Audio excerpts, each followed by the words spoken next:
Currently, if you want to get the best value for money on a brand new PC, the combo you have to go for gaming and high refresh gaming at that is obviously the Ryzen 7 9800X3D paired with an RX 9070 XT. That's pretty obvious, but what you put around it is not as obvious. So here we are today with a very interesting build which you can copy and paste for yourself if you decide to do so. Let's get started. So welcome back at MC3T PSUs, and this build is based around Mars Gaming components. Now, Mars Gaming is a brand that's mainly active in Europe. However, you will find their products finally in the US and other markets too, but here they are insane value for money. So if you're from anywhere in Europe, they are based in Spain, they're definitely worth it. And this is just the intro. So how did we do the build? Well, B850 motherboard, there's no need to go for an X series motherboard. I talked about that at length in the channel. Even a B850 is actually slightly overkill for 1900X3D. You can very well save money and get a simple B650 even in 2026. However, we went with this because it's white, it's cool, and it was actually a decent price when I bought it. We put the CPU in and we got some Kingston 32GB of DDR5 6800 MHz RAM. Pretty good value RAM, which is good on AMD and on Intel too. I am finding 6800 MHz is actually a very good speed if you're willing to put in a little bit of time to tune your Ryzen. And of course, this is a overclocking and undervolting channel, so I do have a full guide on how to do it on the channel in case you guys want to check it out and try it out. Then we actually went with the Mars Gaming cooler, the one you see right here. It's the ML LCD Pro 360, and it's basically the new version of one which I had on the channel, which I mounted in the MCB case from Mars Gaming, and that was very good, but you could tell it was an early development product. This one, performance-wise, is very similar, but the fans are a lot better, and the software is finally starting to improve. It's very easy to install. It comes with the fans pre-mounted and with a single cable coming out of the fans, which are daisy-chained to one another. The install process is also very simple. You just slot in, and it's not screw in. You slot in the actual plate for your socket, and you basically just attach it to the motherboard in a few seconds. The pace they give you is also pretty decent. And with that, we have our bare bone ready. Little unboxing of the RX 9070 XT. This one I actually opened already, so it's a very brief unboxing. And then let's actually check out the case, which we're using here today. And the case is the MC3T Core LCD. Now, they also make it without the screen, and without the screen, it's actually even better value for money. But with the screen, it looks very high-end. It looks kind of like the Height Y70, Height Y60 with the LCD screen. What you will see with Mars Gaming is they take a lot of inspiration, but they deliver with good value and with their unique twist. So I actually like their products a lot. And this case is amazing. So you have space for 3 120mm slots of fan, basically bottom, side, and top. Now here, to stay on a budget, I didn't actually fill out the bottom, but you could do that easily if you wanted. The only issue I found is you have to dismount the LCD cable to put in your 360 if you're using a 360mm all-in-one. And the case is very compact, so you do have to do a little bit of strange things. For example, with this radiator, which is a little bit on the thicker side,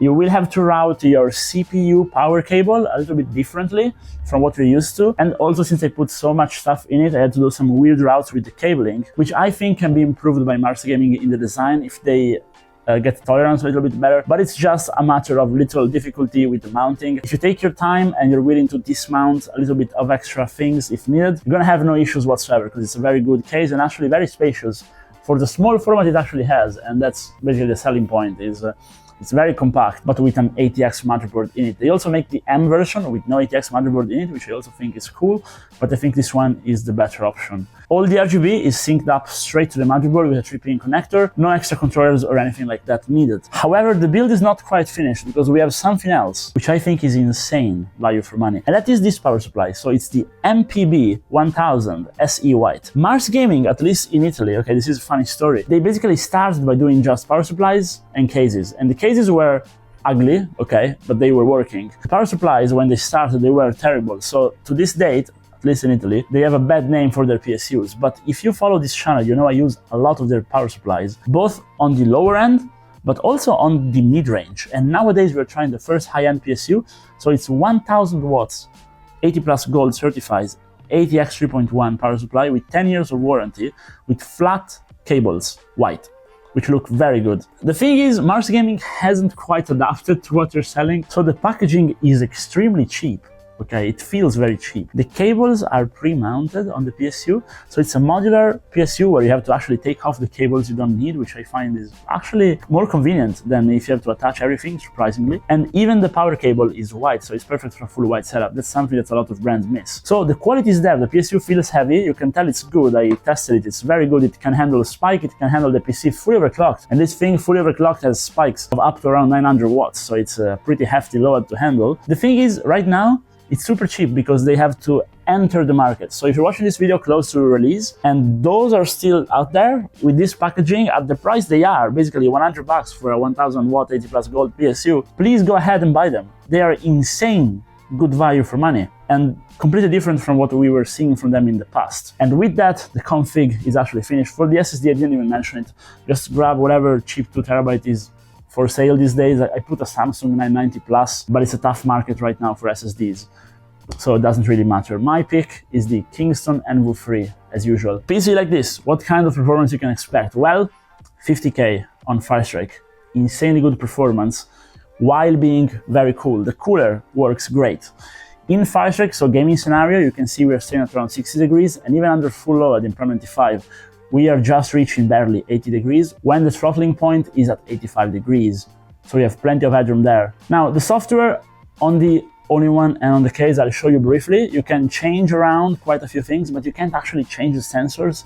I think Mars Gaming needs to work on their software, okay? Because this is a very good piece of tech, and the screens are good, they are good resolution, they look nice, but if they give us the ability to remove, for example, the GPU temperature number, which isn't red, and similar, and to maybe change the color a little bit better on this screen on the case, it's amazing, we can do whatever you want. But there, on the actual all-in-one, I think they need to improve it. If they improve the software a little bit, this can be a best buy, because again, this hardware is so much cheaper than the competition. I think it's absolutely worth it. But as usual, I want to hear what you guys think.